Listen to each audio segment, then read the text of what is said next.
Well, looky here, guys, it's one of those rare videos. You're looking at me, I'm looking at you, and we're talking about stocks that I believe like beginner investors should own. Folks that are in their first maybe year or two. I'm gonna take you through the ultimate stock market portfolio here today. We're gonna go through 10 stocks that I feel like if these 10 stocks were in a portfolio, I would love this portfolio. In my private group, I always go through portfolios of the members each week, and I kind of judge these portfolios and kind of give my 2 cents if they're bad portfolios, good portfolios. If a newbie investor that had been investing for 3 months, 6 months, 12 months, 18 months, 24 months came to me with this portfolio, I'm going to show you here today, I would be through the roof, okay? And a lot of these stocks I'm going to be mentioning today actually are not even stocks I personally own. So it's not like I'm just trying to, promote my own stocks or something like that and say, hey, all your stocks are the best that I own. Actually, the majority of these stocks I do not personally have ownership in, but I feel like they are the perfect stocks for a lot of beginners out there in the market. And recently, because of a lot of people getting involved in the stock market in March and April after the stock market had crashed, right? I think a lot of folks aren't really looking at the stock market from the right frame of mind because they've made a lot of money. So they think they know what they're doing in the stock market, and a lot of times they just don't know. Just because you made money in the short term in the stock market, it doesn't mean you're some stock market genius or you know what the heck you're doing, okay? A lot of folks that, have got in the market, let's be honest, March, April, May, you could put your money in almost anything, you probably made really good money, right? And the riskier the plays, the more likely you made even more money, right? It's been about who could take the most risk really over the past 9 or 10 months, really are the people that got the most outside gains. And keep in mind, every time the stock market crashes, that's always the best play. You look at 2008, 2009 coming out of that, anything that was really beaten down, like the riskier the play, those ones actually bounced back the highest. And those ones, some of those went up 100%, 200%, 300%, 400%, 500% in less than a year. It was absolutely extraordinary. Same exact situation happened this time, but let's keep in mind now, the stock market has already fully come back. And not only did it already fully come back, it is pretty much at record highs in history, okay?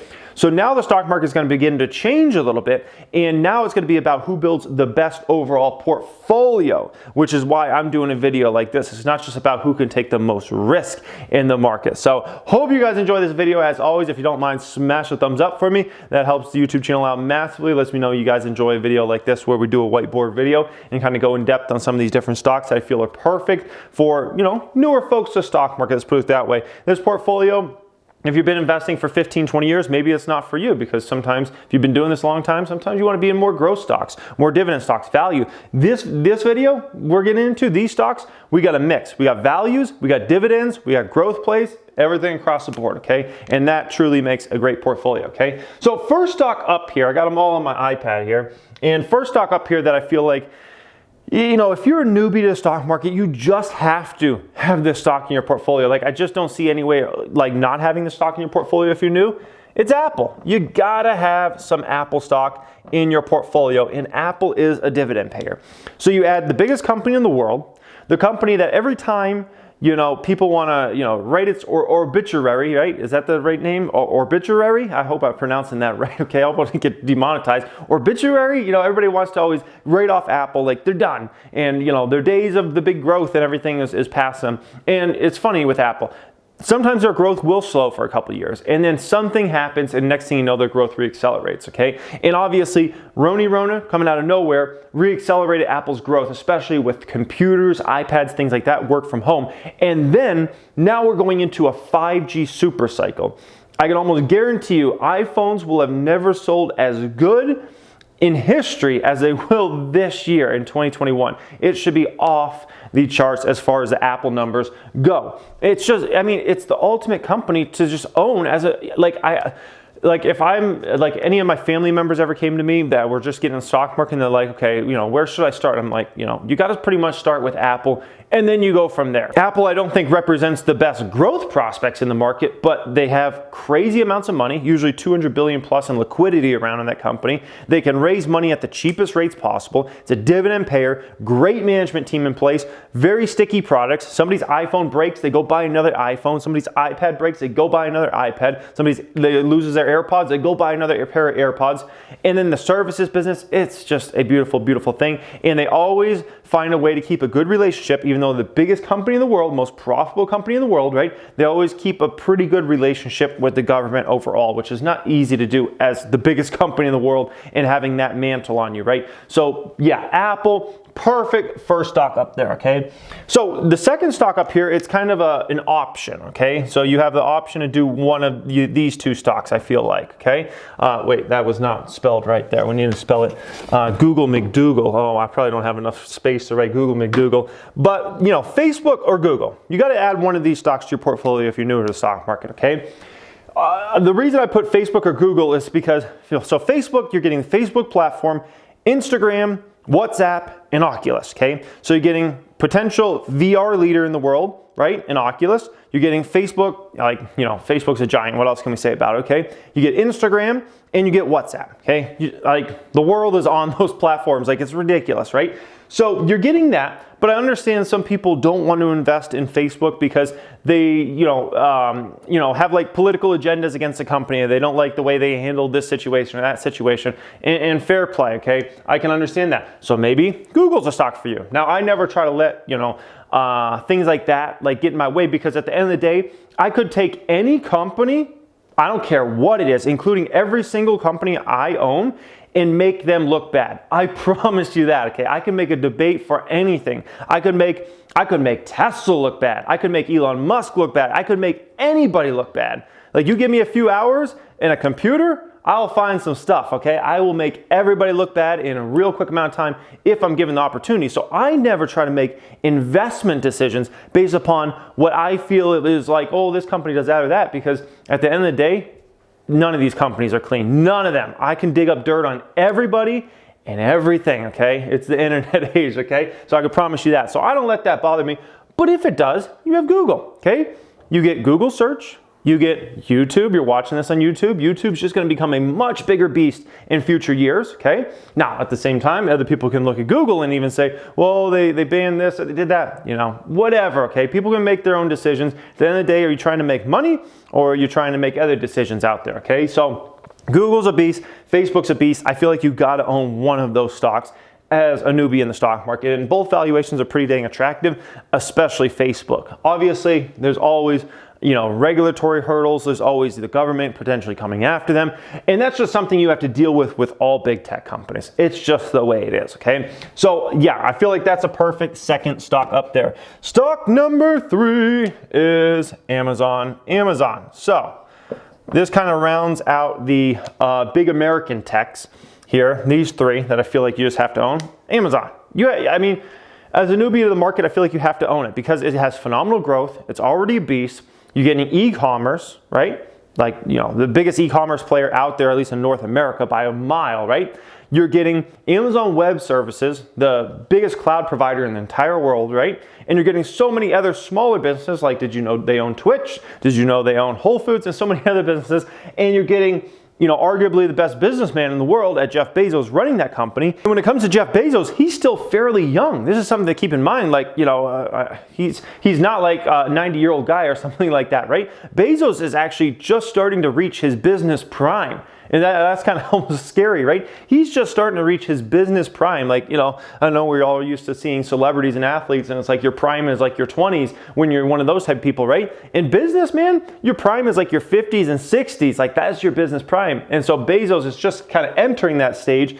And so when you look at Amazon, it's a hard stock not to own as a stock market beginner. So far we got e-commerce plus cloud plus other stuff, right? We got either a social media player or you're getting the search along with YouTube. And you have obviously, the beast that is Apple, the most profitable company in the world, okay? Coming in number 4, this stock is important, I think, for, a new investor to own, because you kind of, when you're starting to get in the stock market, you kind of want to own something that's an international stock. And when I was getting in the stock market my first few years, I bought in a company named BP, British Petroleum, okay? And that was, back in the oil and gas days and things like that. And BP was just a really good play on kind of the oil recovery. It had been a beaten down stock a bit. And I thought this was just a good stock to get in, especially after, what had happened with that company and things like that. I'm not saying buy BP, but what I am saying is Alibaba is that particular stock that I feel like represents international play. Now Jack Ma has been out there, okay, so that's a great thing for that stock because there was a lot of worry about what happened to Jack Ma. And even though Jack Ma doesn't do that much in regards to Alibaba nowadays, he's pretty much almost out of the company completely, even though he's a huge shareholder. He was just like worries about what happened to Jack Ma. Like now that's over. Alibaba is a phenomenal play if you're looking for international exposure. I'm not a big fan of Chinese stocks at all. So many of them have huge trust issues, like massive trust issues, okay, for many various reasons, okay? But Alibaba, if you're looking at international plays and especially Chinese plays, it's the safest of the safe play. I can't find another stock that I feel is safer for my money to put my money there than Alibaba. And one of the big reasons is because the founder is super famous, right? Jack Ma, at least in the business space, right? And obviously the other co-founders of that company and the other big shareholders also own a lot of stuff here in the United States. And Alibaba is obviously the biggest beast out of China, and so the last thing China would ever want to do is something to go bad there, because that would even create more trust issues than ever before when it came to Chinese stocks. Like, it's one thing if it's a small market cap Chinese company and something fishy happens, right? Which a lot of fishy things have happened with some of those small market cap Chinese companies in the past. It would be a whole different scenario if it was Alibaba. And so for this, you get a growth beast, you get a company that I think has the second best opportunity out there in the world to become a huge cloud player outside of Amazon. And that's just such a well-diversified business. Like, it's incredible. When you look into this company, it's very well run. They do a phenomenal job there, and I feel like it gives you that international exposure, and it lets you just own one of those international type stocks. And I feel like that's the best play out there. Like, if you told me I had to buy an international company that's not US based, I'm probably buying Alibaba, okay? Alrighty, next one up here I have for you is a company named Kroger, okay? So Kroger, ticker symbol KR, which is also a dividend paying company. I think this is another great stock to own if you're new to the stock market. This is the biggest grocer in the United States of America, pretty much. It's got a forward P of about 12 on it. It's a dividend payer. It's so well run. Kroger, at the end of the day, this is a company that had to fight off Walmart. It's a company that had to fight off Target getting into groceries. Obviously, the grocery game in general is just, a ton of grocery stores out there. They've done a phenomenal job with fighting off those guys. As Amazon tries to compete more and more in groceries, I think Kroger is going to do a very successful job fighting off them as well. They're just that type of company that does a very dang good job. And so this is another stock that I feel like is more on the safety side. You're not going to triple up and quadruple up your money in a stock like Kroger, but can you likely get some good gains over the next 5-10 years in that stock, especially over the next 5 years, along with make dividend money? I feel like you really can. And I feel like that's just a safety play. Let's just put it that way. So yeah, I love Kroger overall. Next one up here is kind of similar to a Kroger, but I feel like either Walgreens or CVS is a good play, okay? A pharmacy-related play. These are also dividend stocks, okay? So remember, we're trying to own some dividend stocks here as well. So 3 dividend stocks so far. So Walgreens and CVS, pharmacy-related plays. Obviously I'm invested personally in Walgreens stock. I love that one, but CVS is likely going to benefit huge as well from basically the Rona vaccines, okay, that are going to be given out all over the United States of America and all over, obviously, the world. But for these companies, it's really important in the U.S. over the next year or two. That's going to be a huge boost to business, in my opinion. And those companies are just very needs-based businesses. I don't see them going away anytime soon. People talk about, well, Amazon's going to compete. Amazon's competing with everybody and everything, okay? I don't know if there's a company out there I don't think Amazon's competing with in some way. Like, truly, I really don't. I can't think of anything. Like, Amazon competes against Walmart, Target, Kroger, Home Depot, Lowe's, the toy store, the bookstore. Amazon competes against everybody, so you just have to kind of accept that and move on. And so once you've kind of accepted that and moved on, I feel like those two stocks are positioned to, be in a very nice position for the coming years. But obviously, my favorite there is Walgreens. I know that company very, very well, and I think that's one of those stocks that's probably going to, potentially go up 50% to 100% over the next few years, along with collect a bunch of dividend money.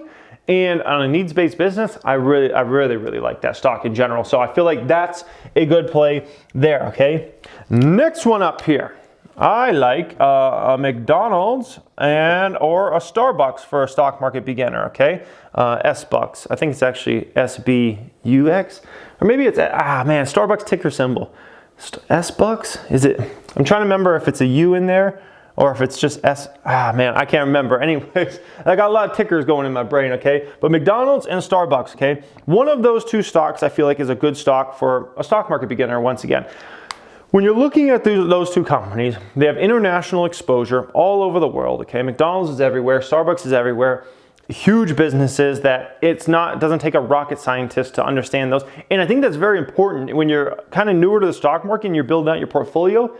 You know, it would be tremendous to buy some semiconductor company or something like that, but my goodness, like, you know, the amount of research you're gonna have to put in that industry that you probably have no clue about unless you're some kind of, you know, engineer or something like that. Like, it's immense, and it's almost overwhelming when you're just getting in the stock market. You've been in it for a few years, you can start to, you know, research some of these other sectors and industries and get a very high level understanding on industries you never had a clue about. But when you're getting started in the stock market, you need more simple stocks, and you're gonna find there's a common, you know, thread here.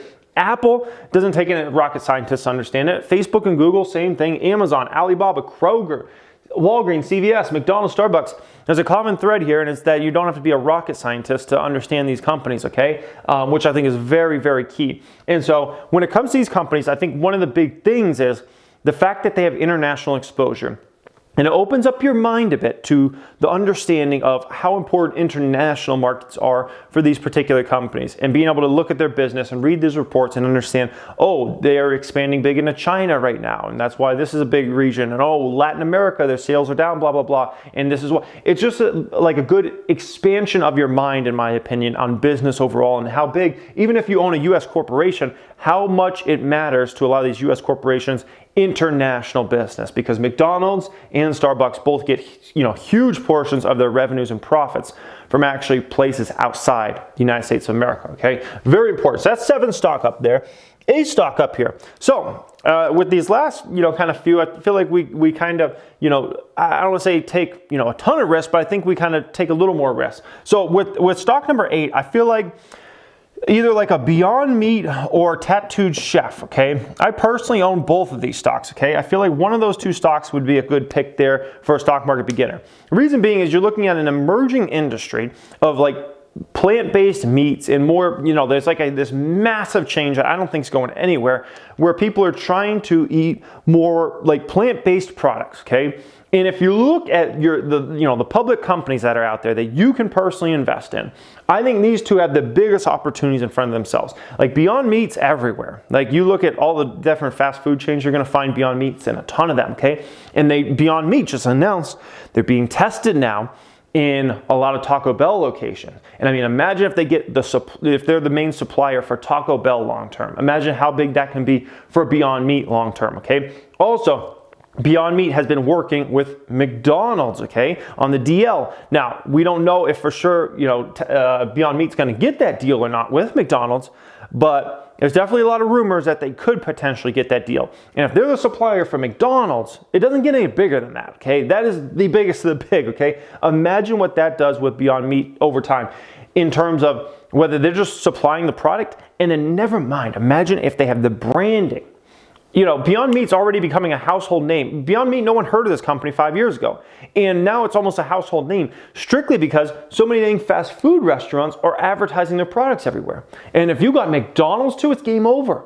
You know, like if it wasn't already game over, it's extra game over, you know, for anybody that's really trying to compete with Beyond Meat as far as the meat-based products, because like, you know, they're just clearly going to be the #1 in the world in that market, especially if they get a big deal with a Taco Bell or a McDonald's there, okay? And Tattooed Chef is kind of like a smaller company with a different business model and a different approach to the market than what Beyond Meat's going to. So Beyond Meat's really focused on, you know, plant-based meats, whereas Tattooed Chef is just kind of more focused on, you know, plant-based products in general. And so I look at that industry, it's just an industry that's going to boom over the next 10 years. I think it's just going to get bigger and bigger. I'm looking at the, you know, like my generation, the generations coming up, and I'm seeing the changes in diet, the way they approach things.